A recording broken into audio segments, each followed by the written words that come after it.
Bonsoir Alric. Bonsoir. On se retrouve après la défaite face au Paris Basket d'une quarantaine de points.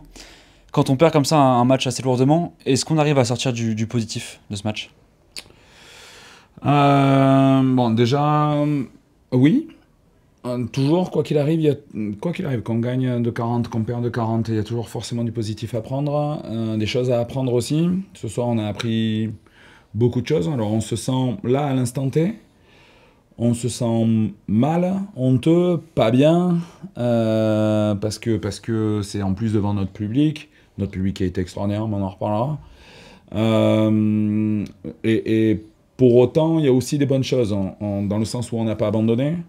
On a été dans les cordes, on démarre très très bien le match, on prend un chaos technique en leur donnant des ballons, en perdant un petit peu trop de ballons, où eux, ils ont du jeu de contre-attaque, ils arrivent à créer un écart, donc on est vite KO, vite dans les cordes.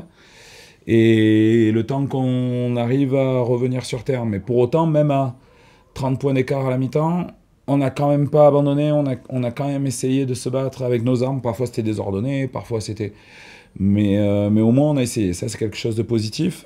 Et après, apprendre de ce match. On joue contre une équipe qui est deuxième d'Euroleague actuellement, qui vient de gagner aux Partisans de 20 points, qui marche sur l'eau actuellement, alors qu'il y a 3 semaines, ils ne mettaient pas un pied devant l'autre.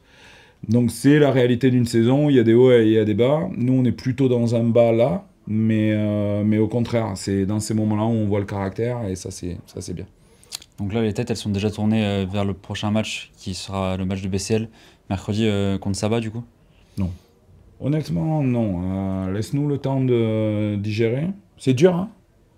C'est-à-dire que, imagine-toi, hein, c'est pas ni toi ni moi qui sommes sur le ring là, à prendre des coups pendant 40 minutes.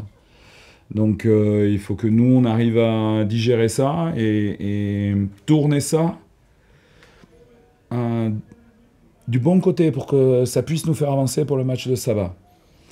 Ce que je leur ai dit, tu vois, dans les vestiaires, c'est ok, au moins on a essayé, on s'est battu. Parfois on aurait pu mieux faire, hein, c'est pas la question. Et notre public, eux, ils nous ont poussé pendant 40 minutes. Même après le match, ils nous ont applaudi, ils ont été là pour nous.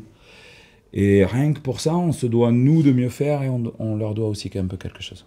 Ouais, on voulait vraiment vous mettre un mot spécial aux supporters qui ont été présents durant 40 minutes, peu importe le score. Donc ça, c'est vraiment important pour vous et surtout pour les joueurs, pour le match. Et pendant le pour match. nous, on est une équipe, on a beaucoup de jeunes joueurs, on apprend. Là, on a joué contre des joueurs aguerris qui...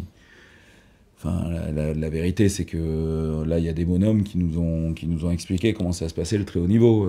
Enfin, on va pas se cacher. Et c'est une excellente chose que ça arrive maintenant pour nous dans notre progression et qu'on apprenne de ça et ça nous rendra meilleurs. Il n'y a pas de doute. En tout cas, les prochains rendez-vous, du coup, ça sera mercredi contre Saba au Colisée.